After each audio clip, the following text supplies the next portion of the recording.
Hi കൂട്ടുകാരെ, പ്രപഞ്ചത്തെ നമ്മൾ ഒന്ന് ശ്രദ്ധിച്ചു നോക്കിയാൽ ഒരു കാര്യം വളരെ വ്യക്തമായി കാണാം. ഇവിടെ എല്ലാം ഒരു കൃത്യമായ രീതിയിലാണ് നടക്കുന്നത്. ഗുരുത്വാകർഷണം എല്ലായിടത്തും ഒരേപോലെ, വെളിച്ചം എപ്പോഴും അതേ വേഗത്തിൽ സഞ്ചരിക്കുന്നു. അണുക്കൾക്കും മാറ്റമില്ലാത്ത ഒരു സ്വഭാവം തന്നെ.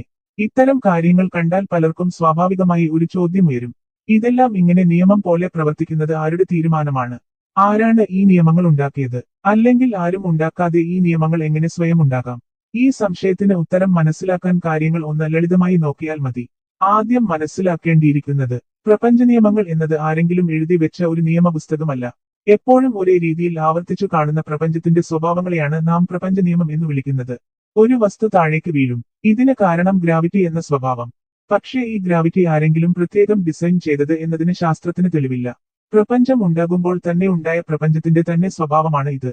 അതുകൊണ്ടാണ് ശാസ്ത്രം പറയുന്നത്, പ്രപഞ്ചം ഉണ്ടായപ്പോൾ സ്പേസ് ഉണ്ടായി, ടൈം ഉണ്ടായി, മാറ്റർ ഉണ്ടായി, എനർജി ഉണ്ടായി. ഇവയ്ക്ക് സ്വാഭാവികമായി ഉണ്ടായ അവയുടെ പെരുമാറ്റങ്ങളെയാണ് നാം ഫിസിക്സ് ലോസ് എന്ന് വിളിക്കുന്നത്.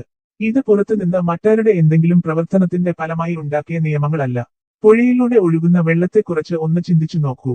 വെള്ളം ഒഴുകുന്നത് അതിന്റെ സ്വഭാവം കൊണ്ടാണ്. ആര് എന്തെങ്കിലും ഒരു പ്രത്യേക നിയമം അതിന് ഉണ്ടാക്കി നൽകി അത് ചെയ്യിപ്പിക്കുന്നതല്ല. പ്രപഞ്ചത്തിന്റെയും കാര്യവും അതുപോലെ തന്നെയാണ്. ഇപ്പോൾ ശാസ്ത്രം പറയുന്ന റാൻഡം എന്ന കാര്യത്തെക്കുറിച്ച് നമുക്ക് വ്യക്തമായി മനസ്സിലാക്കാം. ചിലർക്ക് തോന്നാറുണ്ട് ശാസ്ത്രം പറയുന്നത് ഇതെല്ലാം റാൻഡം ആയി തന്നെ ഉണ്ടായി എന്നാണ്. പക്ഷേ റാൻഡം എന്നത് പ്രിഡിക്റ്റ് ചെയ്യാൻ കഴിയാത്ത ഒരു ഫലം എന്ന അർത്ഥത്തിലാണ്. 6 മുഖങ്ങൾ ഉള്ള ഒരു ചതുരക്കട്ടി എറിഞ്ഞാൽ എന്ത് നമ്പർ വരുമെന്നും നമുക്ക് മുൻകൂട്ടി അറിയാൻ സാധിക്കില്ല. ഇതാണ് റാൻഡം എന്ന് പറഞ്ഞാൽ അർത്ഥമാക്കുന്നത്. പക്ഷേ ഫിസിക്സ് ലോസ് റാൻഡം അല്ല. ഗുരുത്വാകർഷണം എല്ലായ്പ്പോഴും ഒരേപോലെ. വെളിച്ചത്തിന്റെ വേഗം ഒരിക്കലും മാറുന്നില്ല.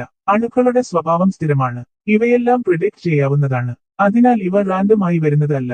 അതുപോലെ ഡിസൈനും ഉണ്ടെന്ന് പറയാനും പറ്റില്ല.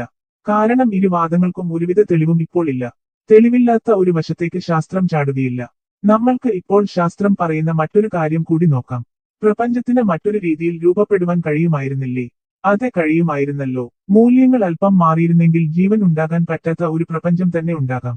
ഇത് സയൻസ് തന്നെ സമ്മതിക്കുന്നു. പക്ഷേ അതുകൊണ്ട് ജീവൻ ഉള്ള ഈ പ്രപഞ്ചത്തിൽ ആ ജീവൻ ഉണ്ടാകുവാൻ ഒരു ഡിസൈന് വേണം എന്ന് ശാസ്ത്രം പറയുന്നില്ല. കാരണം ജീവൻ ഉണ്ട് എന്നതുകൊണ്ട് ആ ജീവൻ ഉണ്ടാക്കിയ ഡിസൈന് ഉണ്ട് എന്നതിന് തെളിവാകുന്നില്ല.